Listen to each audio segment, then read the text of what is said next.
Let's just welcome Honorable Senator Karen Nyamu. Tafadhali everybody. Wapi makofi, wapi makofi, wapi makofi, ladies and gentlemen.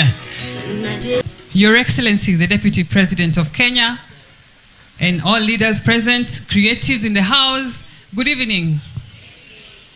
Your Excellency, the creative economy concept is just evolving in this country.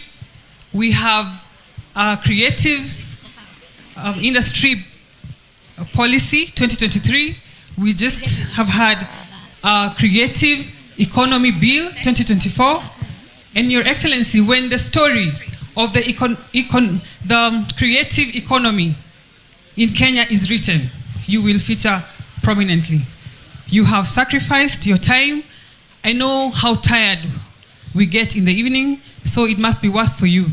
You should be resting, but you're here supporting and encouraging the young people so that they can also contribute to the development of this country through a legal framework that we will all work as an administration to put in place. This couple, we are all proud of, aren't we? If there are people who have been trolled in this social media, you think I've been trolled? These guys have been trolled. I've watched them being trolled. I don't know how they held together. Nakumbuka Bahati used to call people to collabo, and they refused because he was so messed up. And that kind of spirit should be an encouragement to you, creatives, that no troll, no hater is going to stop your dream, because there are industry leaders right now, aren't they? We are all looking up to them, especially you people in that creative space.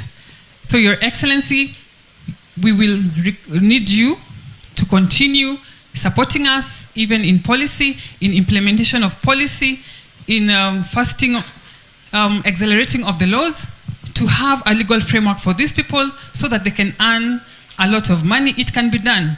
For a long time, tumekuwa tukiona nchi zingine kwa viusasa making a lot of money. My kids are in international schools. Na shule inalipwa by a creative, yeah? Si mnajua baba watoto wangu? Na analipa international schools, the best in the country. So you guys have huge potential. We can all wish to be in that space because of the kind of money you can make. Butita, you're also another industry leader that the country is looking up to. Push. Usienda kuchakachaka hapo na president and our leaders who enjoy. You have an agenda. Don't forget. And keep pushing until everything, all the deliverables, because we have passionate leaders who you should take advantage of. Our deputy president and our president, who are keen to have this space open up and to be part of the economic building. So push, take advantage of this administrative, and we wish you the best. Thank you very much.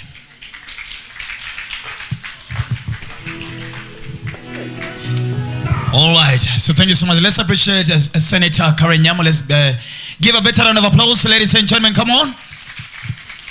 Thank you so much. I want to once again appreciate every single person that is here present tonight, of course, and celebrating this amazing couple.